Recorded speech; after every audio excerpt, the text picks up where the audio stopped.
é claro, a sua opinião, vingando sempre aqui na sua Rede do Bem. Está na hora de recebê-la, nossa colunista, professora, especialista em direito eleitoral, advogada. Essa mulher é 1001 utilidades, colunista do 98 Talks, fumaceira, gosta de brigar com o Paulete, baranga pra boné. Que não, isso? Aí não. Feliciana. Aí não. Feliciana.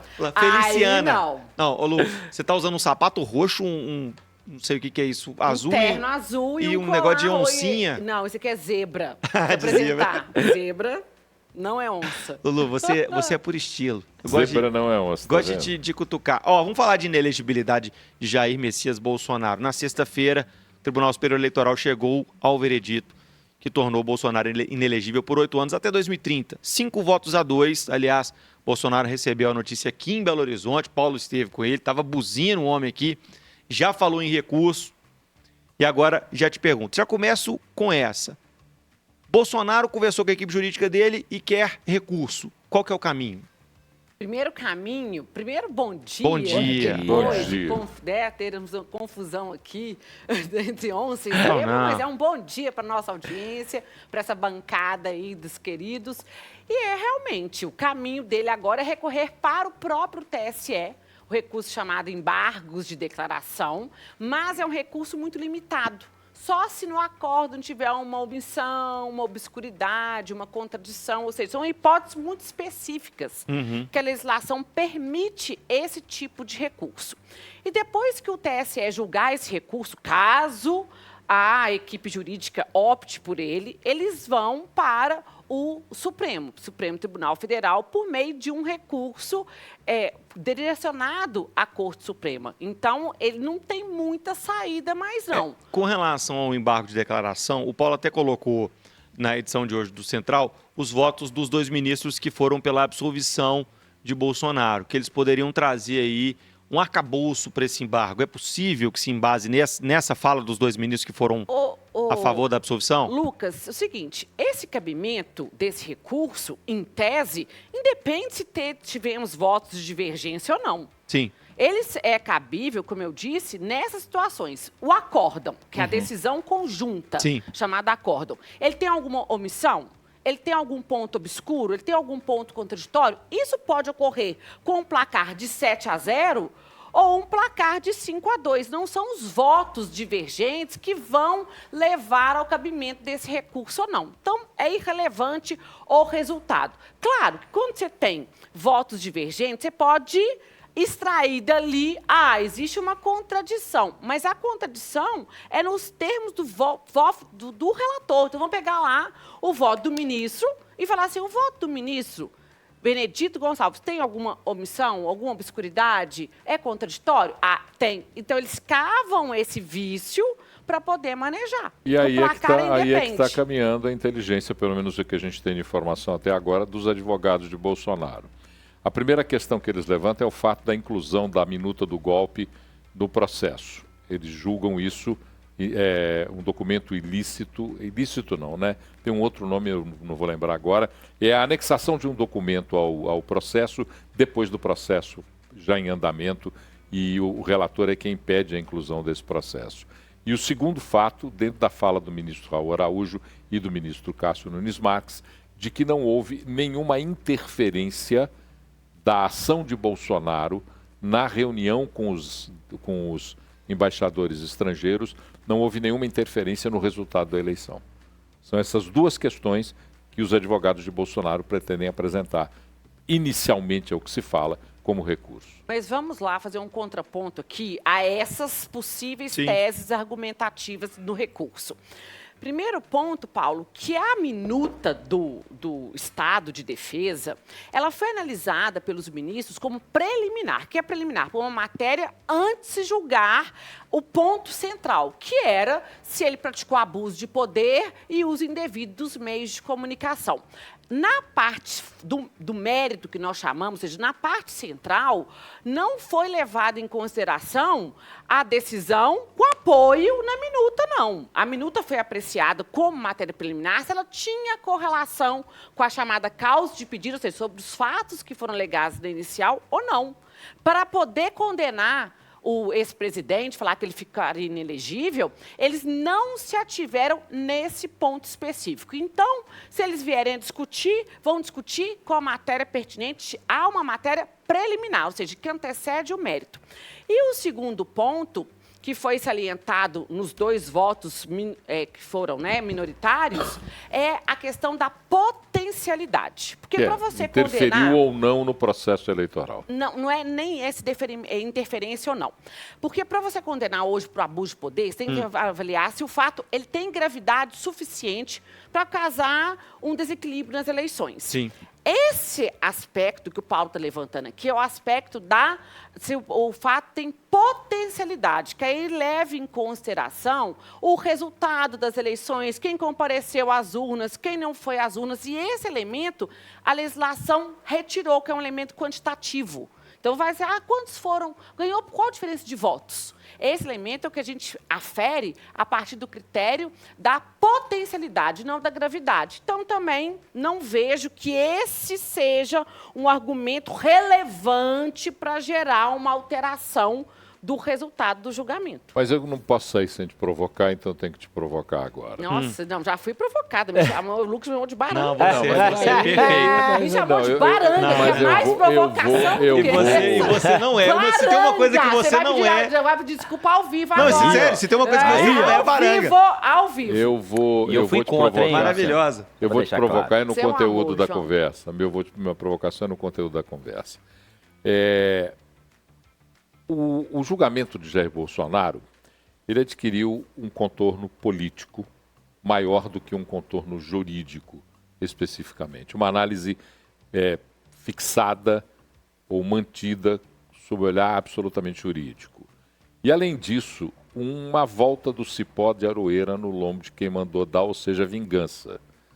Porque Jair Bolsonaro foi, durante todo o seu período de presidente da República, um crítico que levantou questões, embora nunca tenha conseguido provar, mas levantou questões, colocando em dúvida o sistema eleitoral brasileiro.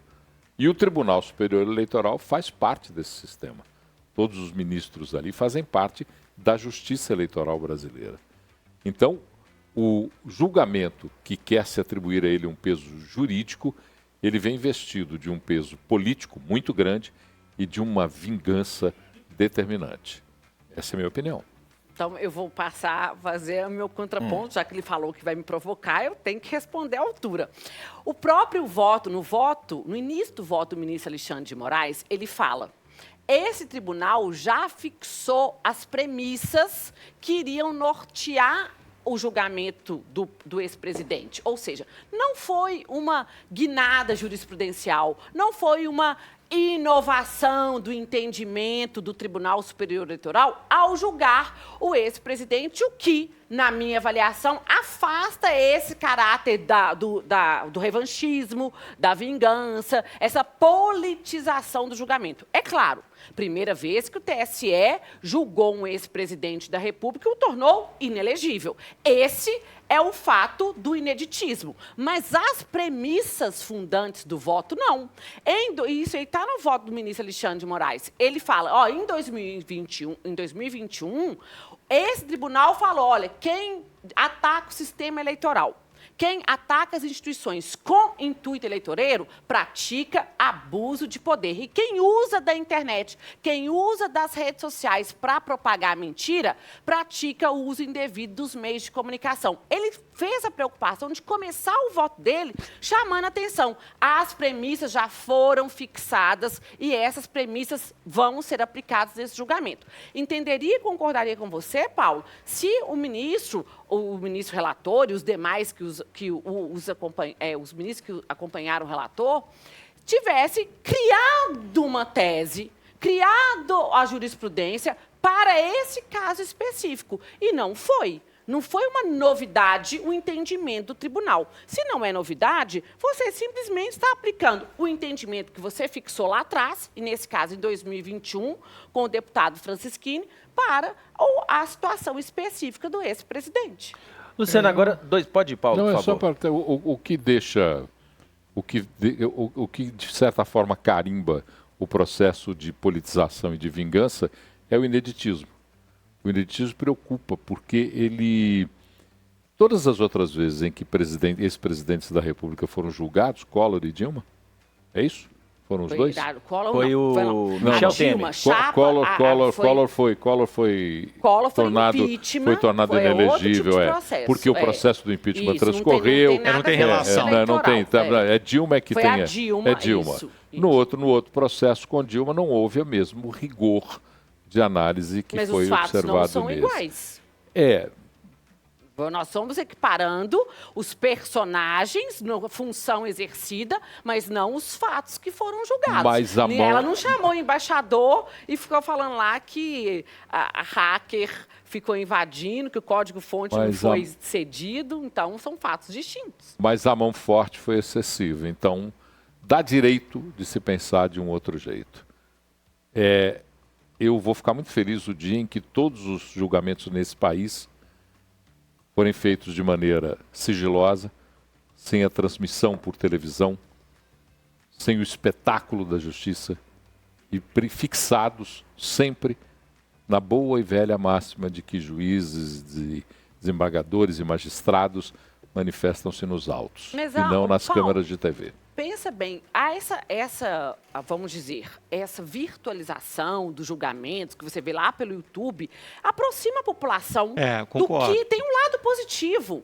Aproxima a população do que acontece. Eu consigo assistir online hoje um julgamento. Isso tá disponível a toda a população. Então, o cidadão, ele está muito mais próximo. É claro que tem aqueles que aproveitam seus momentos de fama ali. Claro. Fazem 7 estrelas. Transformam 7 estrelas. Andy Warhol, o famoso Andy Warhol já dizia, todos nós vamos buscar os nossos 15 minutos de fama. Agora vamos dar a palavra para o João. E eu vou falar de vocês. Não, eu até posso pegar nesse gancho aí, porque...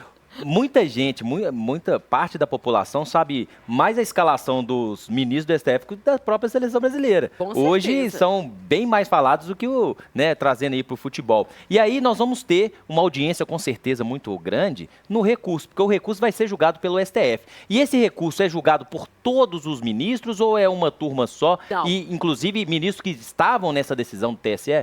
Os ministros que participaram do TSE, eles não podem ser relatores. Eles não podem relatar o processo lá no Supremo. Porém, eles podem votar. Então, vai ser... Assim, eu entendo que, particularmente, a situação já está... Inês é morta.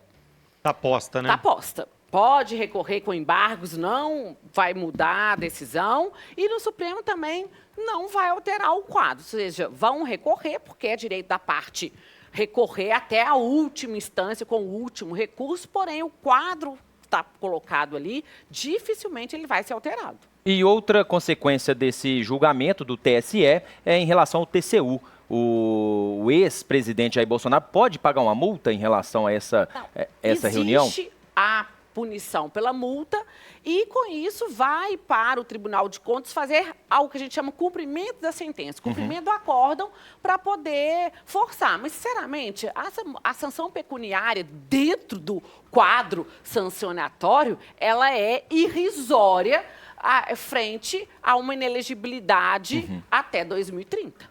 A multa o Pix resolve. A multa é exatamente. Vamos fazer uma doaçãozinha ali, ó. Nossa professora advogada especialista em direito eleitoral, essa mulher manja demais e participa da 98, não só no Central, mas no 98 Talks. De vez em quando ela mostra as carinhas. Luciana Nepomuceno, falando de inelegibilidade de Bolsonaro. Finalmente partiremos para outras pautas na semana que vem, até né? Vamos diferenciar zebras de onças. Ela pegou no coração.